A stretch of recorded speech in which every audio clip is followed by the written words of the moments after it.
अभी सुबह के 2 बजे हुए हैं, इसलिए मैं बात नहीं कर रही हूँ क्योंकि सब कोई सो रहे थे बेडरूम में और मैं नमाज़ के लिए जा रही थी। तहज्जुद का नमाज़ पढ़ना था मुझे क्योंकि मैं जाग रही थी तब तक, तो मैंने कहा तहज्जुद का नमाज़ पढ़ लिया जाए। हेलो, शार्ट ऑफ लाइफ में आप सबका स्वागत है। अस्सलाम वालेकुम, नमस्ते, नमस्कार, सत श्री अकाल। अभी बज रहे हैं सुबह के 5 और हम उठे हैं सहरी के लिए। आपको दिखाती हूँ सहरी में फ़रहान क्या खाते हैं। और मैं जनरली कुछ नहीं खाती हूँ, बस खजूर, क्योंकि खजूर एक पराठे के कैलोरी के बराबर होता है, तो मेरे लिए एक खजूर काफ़ी होता है। फ़रहान का cornflakes and dry fruits. Hello, देखिए ये है कुरान शरीफ जो अभी मैं पढ़ने वाली हूँ। अल्हम्दुलिल्लाह। ये हम क्यों पढ़ते हैं रमज़ान में, क्योंकि ये वो पाक महीना है जब हमें इस किताब से नवाजा गया था। और ये जो किताब है हमें गाइड करता है कि हमें इस्लाम में कैसे रहना है, क्या करना है, क्या फॉलो करना है। और जो भी होता है हमारे हित के लिए होता है, यानी हमारे बेनिफिट्स के लिए होता है। तो इसलिए ये एज अ गाइडेंस इस महीने 27वें तारीख जो रमज़ान का होता, वहाँ ये पूरी तरह ये किताब हमें मिला था। तो उसी के लिए हम रमज़ान में ये किताब को ख़त्म करते हैं एक बार, ताकि हमें फिर से वो चीज़ समझ में आए और हम वो फॉलो करें। तो चलिए शुरू करते हैं, क्योंकि मुझे लगता है 1 घंटा एक एपिसोड या एक चैप्टर पढ़ने को, और इसमें होते हैं 30 चैप्टर्स, तो 1 घंटा लगता है। हमारे पास है 30 दिन। अगेन 30 दिन तो पूरे नहीं मिलते हैं, तो मुझे दिन में कोशिश करना है कि कितना जल्दी कितना ख़त्म कर सकूं। तो मैं शुरू करती हूँ, मिलती हूँ आपसे बाद में। बज रहे हैं सुबह के 6:30 एंड हो गई मेरी नमाज़ ख़त्म और तिलावत भी। तो अब मैं थोड़ी देर के लिए नैप लेती हूँ एंड फिर अज़ान उठ जाएगा तो फिर डेली रूटीन अपनी शुरू हो जाएगी।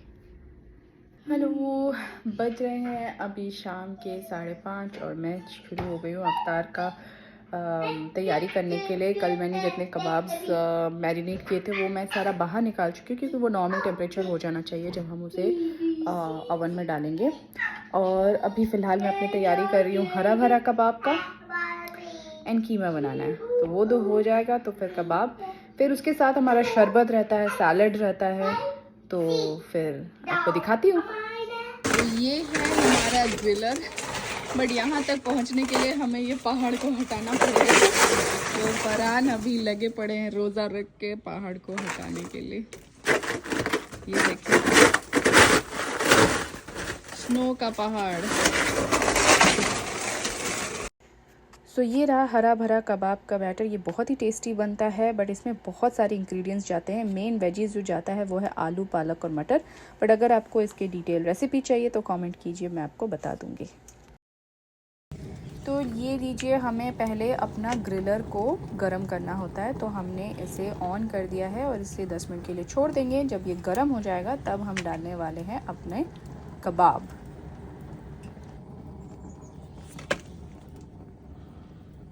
ये आ गए हमारे सारे कबाब। मैंने थोड़े ही डाले हैं क्योंकि फ़्रेश कबाब खाना अच्छा लगता है। आज पूरा तो नहीं खा पाएंगे, कल यही चीज़ को दोबारा हम इसे फ़्रेश बना के खाएंगे, बट आज ये थोड़ा सा मैंने डाल दिया है। रोज़ा खोलने से पहले हम दुआ मांगते हैं। तो ये देखिए कबाब का प्लेटर, जैसे मैंने कहा हर टाइप के कबाब जो मैंने आपको कल दिखाए थे वो सारे यहाँ पर हैं। सारे जूसी हैं, बहुत टेस्टी हैं, सैलड भी है और शरबत भी है। ये मीठा मैंने बनाया था फिरनी। मगरिब का टाइम हो गया है, हम जा रहे हैं नमाज़ पढ़ने, बट आपको दिखाती हूँ मेरे नमाज के बाद का काम क्या है। ये देखिए बर्तन का ढेर। खाना तो अब बना लेते हैं, लेकिन ये बर्तन का ढेर रोज़ा रख के फिर साफ़ करना कुछ आसान बात नहीं है। हो गया सारा बर्तन क्लीन, किचन क्लीन। तो हो गई इशा की नमाज ख़त्म। और जैसे आपने सुबह देखा था, मैंने पढ़ा था कुरान शरीफ। कुरान शरीफ का आज पहला चैप्टर मैंने ख़त्म किया, और उस पहले चैप्टर में होते हैं 7 आयत। आयत यानी वर्स। और हर आयत एक एक मैसेज देता है। और मैं आपको जल्दी बताती हूँ कि बहुत छोटे समरी में बताती हूँ इसका ये हर आयत का मतलब क्या होता है। तो पहला आयत ये है कि अल्लाह के नाम से हम हर चीज़ शुरू करते हैं, क्योंकि अल्लाह ने पूरी दुनिया को बनाया है और हर चीज़ अल्लाह से ही शुरू होता है, अल्लाह पे ख़त्म होता है। अल्लाह के इजाज़त के बगैर एक पत्ता तक नहीं हिलता। तो इसलिए हम जो भी करते हैं अल्लाह का नाम लेके करते हैं, और इसलिए हम बोलते हैं बिस्मिल्लाह। दूसरा आयत ये है कि अल्लाह ही है जो हर दुआ कबूल फरमाता है और हर दुआ को मुकम्मल करता है।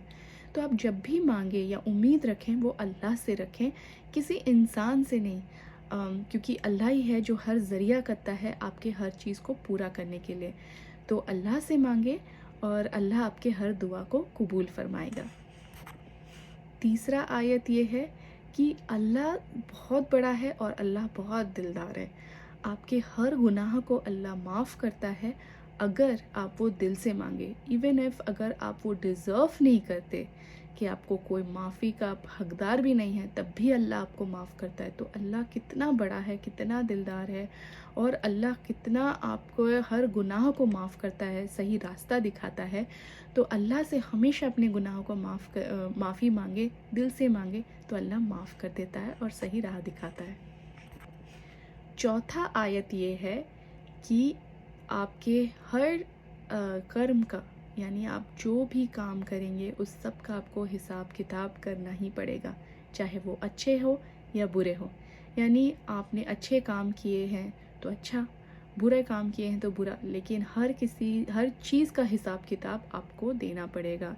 जैसे हम बोलते हैं कि जजमेंटल डे होने वाला है, और वो हर किसी के लाइफ में होने वाला है। आप तो हिसाब किताब आप अगर देखें तो ज़िंदगी में आप रोज़ ही हिसाब किताब करते हैं। आज कितना खर्च हुआ, आज क्या हुआ, आज कितना अब हम फ्यूचर में स्पेंड करने वाले हैं या इनकम करने वाले हैं। तो ये आपके ज़िंदगी के साथ भी होता है। तो जैसे हम बोलते हैं हमारे फरिश्ते बैठे होते हैं दो कंधों में, जो हमारे अच्छाई बुराई को लिखते हैं, और जिस दिन हमारा हिसाब किताब का दिन आता है तब सारे चीज़ें देखे जाते हैं। और जब आपका बुराई का लिस्ट ज़्यादा होता है, फिर डिसाइड किया जाता है कि क्या किया जाएगा, और अगर आपकी अच्छाई का लिस्ट होता है ज़्यादा, तो फिर डिसाइड किया जाता है क्या करना चाहिए। तो हमेशा याद रखिए, अच्छाई की तरफ हमेशा रहिए और अच्छे कर्म कीजिए। अगर आपसे कोई गलती हो भी जाए तो माफ़ी मांग लीजिए, और ये पाक महीना है जहाँ आप दिल खोल के दिल से अच्छे से माफ़ी मांगिए, अल्लाह आपके हर गुनाह को माफ़ करेगा। पांचवा आयत ये है कि अल्लाह एक ही है, चाहे आप उसे कितने भी नाम से बुलाएं। जैसे हम कुरान शरीफ में 786 डिफरेंट नेम से अल्लाह को बुलाते हैं, लेकिन अल्लाह एक ही है। बाकी सब रिलीजन में अलग अलग जैसे बोलते हैं भगवान, जैसे बोलते हैं जीसस, बट हमारा मानना ये है कि अल्लाह एक ही है, और वही है दुनिया में सबसे बड़ा, जिसके आगे हमें अपना सर झुकाना है और उसी से दुआ मांगना है और उसी से माफ़ी मांगना है। तो अल्लाह एक है। छठा आयत ये है, यानी 6th वर्स, कि हमेशा सही काम करना चाहिए और अल्लाह आपको गाइडेंस देता है। तो अल्लाह का हमेशा से ये है कि आप सही काम कीजिए, ये मत देखिए कि कोई आपको देख रहा है या नहीं देख रहा है, क्योंकि अल्लाह आपको ज़रूर देखता है और अल्लाह आपके हर चीज़ का हिसाब किताब रख रहा है। तो आप खुद से ऑनेस्टी मेंटेन कीजिए, ये सबसे इम्पॉर्टेंट है। आप जिस दिन खुद से ऑनेस्टी मेंटेन करेंगे, उस दिन मान लीजिए आपने खुदा से भी ऑनेस्टी मेंटेन कर ली।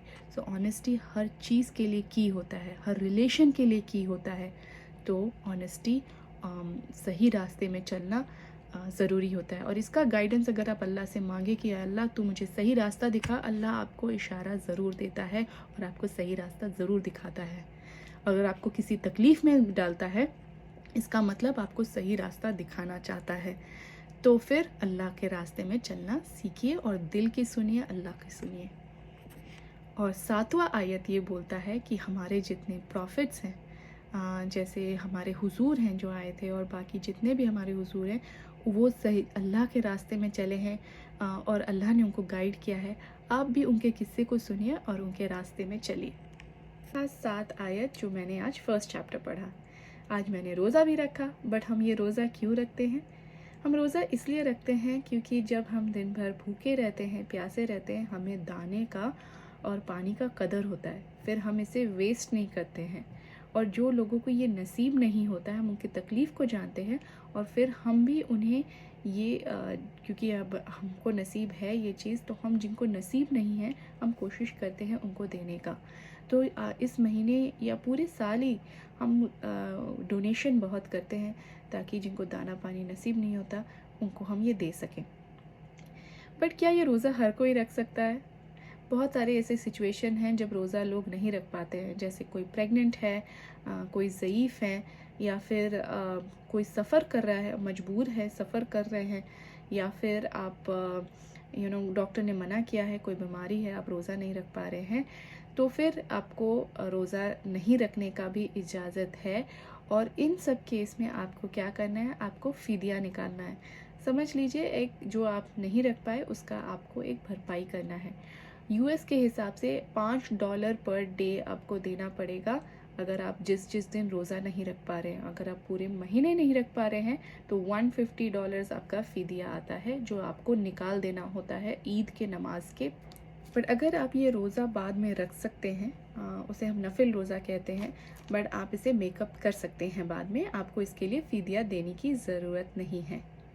जैसे हम लेडीज़ का पीरियड्स होता है उस वक्त हम रोज़ा नहीं रखते हैं और इबादत कुरान शरीफ नहीं पढ़ सकते, हम इबादत ज़रूर कर सकते हैं, लाइक दुआ मांग सकते हैं। तो इन केस में हम बाद में उस 7 रोज़ा बाद में रखते हैं और उन दिनों के लिए हम फ़िदिया नहीं देते। अगर आप रोज़ा नहीं रख पाते हैं इसका मतलब ये नहीं कि आप दुआ नहीं, तो अगर आप मुसलमान हैं या नहीं हैं, अगर आप रोज़ा रखे हैं या नहीं हैं, बट इज़्ज़त सबको दें और सबके करें, स्पेशली जो रोज़दार है उनकी।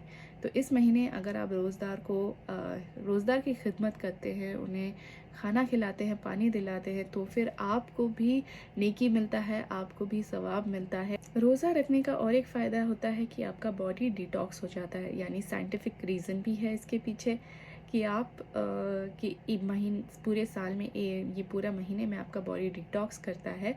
और जब आप रोज़ा खोलते हैं तब खजूर खाते हैं जो एक सडनली आपकी बॉडी को सही न्यूट्रिएंट्स देता है, शरबत पीते हैं जो आपको हाइड्रेट करता है, सैलड खाते हैं जो कि हमारे मेन सैलड्स हैं जो हमें खाना चाहिए वो हम खाते हैं, और फ्रूट्स बहुत खाते हैं। बाकी सब चीज़ें तो मुंह के मज़ा के लिए खाते हैं, बट जो मर्ज़ी हो खाएं, बट ये कुछ मेन चीज़ें हैं जो हमारे इफ्तार में होने ज़रूरी होते हैं। आई होप आपको ये पसंद आया हो, आई होप आप बोर ना हुए हों, बट मैं कोशिश करूँगी कि हर एक चैप्टर जो ये समझाता है वो मैं आपको बता सकूँ, क्योंकि जैसे मैंने कहा ये सब इंसानियत के लिए है, बस मज़हब अलग है, सब एक ही बात करते हैं। तो अगर आपको ये एपिसोड अच्छा लगा तो लाइक करें, शेयर करें, कमेंट करें, सब्सक्राइब करें। हम सब कोशिश कर रहे हैं, मुश्किल है, मैं बोलती हूँ बहुत ही मुश्किल है, हम सब कोशिश कर रहे हैं। आप भी हमारे साथ जुड़िए और थोड़ा कोशिश कीजिए, क्योंकि थोड़ी कोशिश में भी अल्लाह आपकी शिद्दत को देखता है और अल्लाह आपको दुए से नवाजता है, आपको माफ़ी से नवाजता है। तो आज के लिए बस इतना ही। अल्लाह हाफिज़, नमस्ते, नमस्कार, शब खैर, सत श्री अकाल एंड चाओ।